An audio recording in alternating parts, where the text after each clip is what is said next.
Just to recap, last week we opened this series in a place a lot of you did not expect. I started with the heart, the human heart, and we looked at the tragic reality of intellectual trauma responses, how harsh, rigid and judgmental environments can snap a person's spirit and psyche and push them into the arms of what we call today, or what others have called, the Quran only or Hadith rejection movement, just to survive.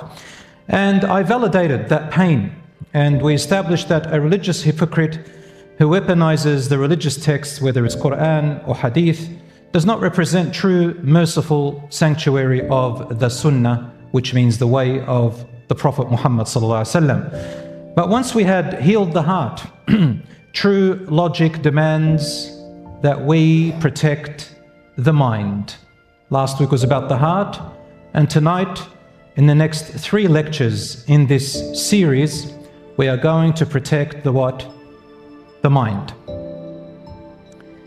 And we cannot let emotional exhaustion open the door to historical and intellectual error. So tonight, we transition from the heart to the blueprint, the master book. We're going to put on our engineering hats and look at the master plan and the structural design of the Hadith world. The Hadith world.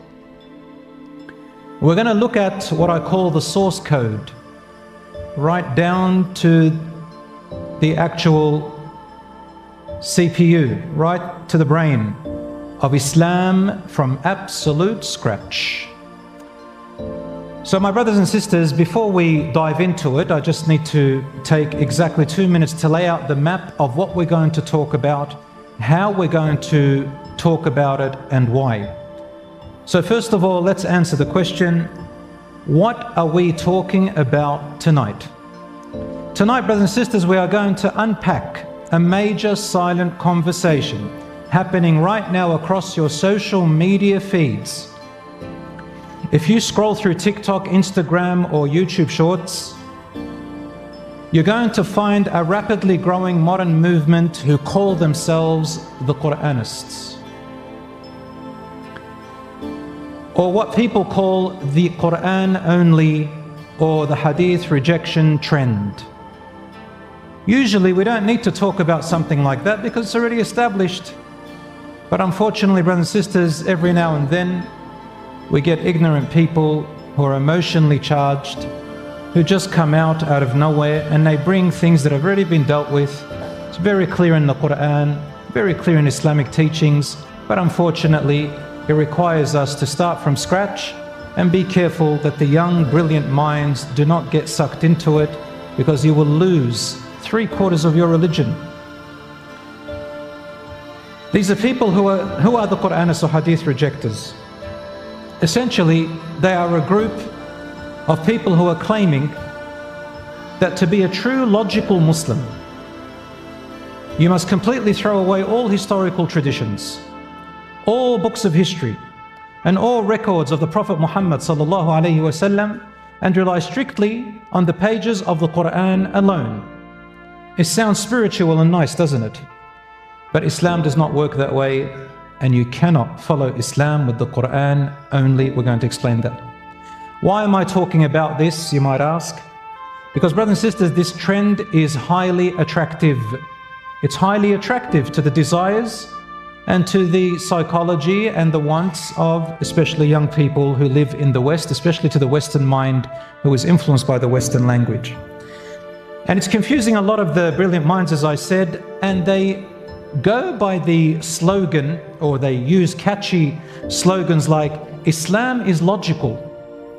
It's very catchy to say to someone, Islam is logical, and you teach them a whole wrong information about Islam. Now, don't get me wrong. Islam is a logical religion, definitely. Its core beliefs line up perfectly with a sound human intellect. But these influences are using a fake, shallow version of logic. Logical fallacies, we call them. They target ancient history books, marking them as to look like they're messy, making the hadiths and history books look all over the place. contradictory, or unscientific to the modern ears, just by using simple social media hat takes or hot takes.